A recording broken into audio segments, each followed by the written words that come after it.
when I was in 7th grade, they dubbed me Jazz Bo, and they made fun of me. Well, I loved jazz. I still love jazz, and I was listening to bop. I mean, I was just really into that, but I was also, I was very lucky because the popular music when I was coming up was pretty cool. Some of it. I mean, I really loved Bo Diddley and Little Richard and people like that. Oh. And when I started out playing guitar, there were no women I could look at except Sister Rosetta Tharpe and, of course, Memphis Minnie were the only two who I could look to and say, these women play guitar. And when I was just learning to play guitar, I was, I think, a junior in high school, and I had this wonderful boyfriend who turned me on to just all kinds of wonderful things, especially music. And he took me to lots of concerts. And one of the concerts he took me to was a young woman named Odetta. And I loved her voice. It wasn't really my favorite kind of music that she was doing at that time, although I liked it, but she was playing the guitar. And that meant a lot to me, yeah.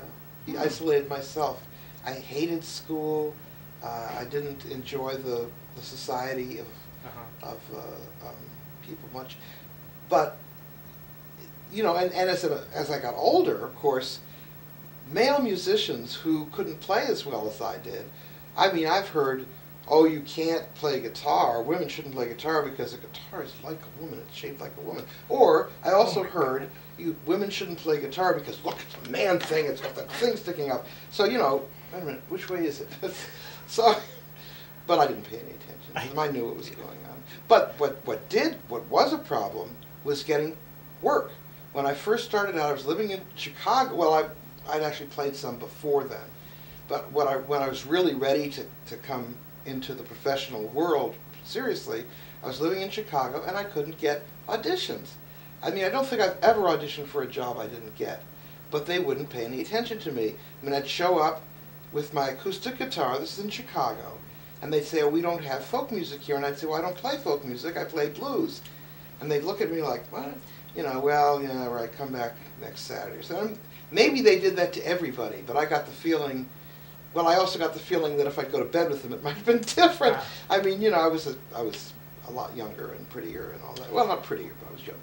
So I had to find somebody who, I don't know if it was because of his being raised by women, strong women, or what, but I had to find somebody who was happy for me to be successful at something that he couldn't do, and who doesn't have a jealous bone in his body, or if he does, he certainly has never showed it.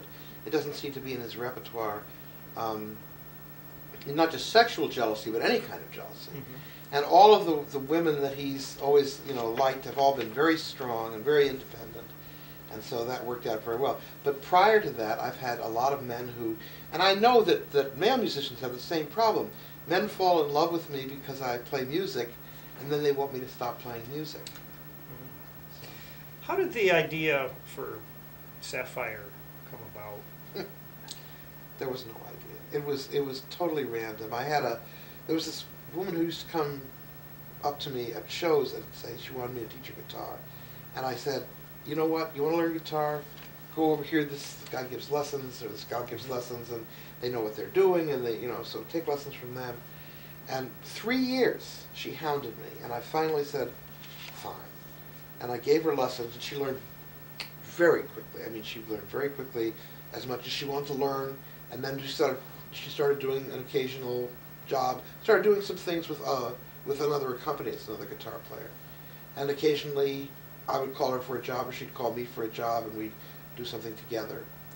And then one day there was a room that I think they called her, or I guess it was her, and they wanted, it was a big room, and she felt that we needed, or I felt we needed another person.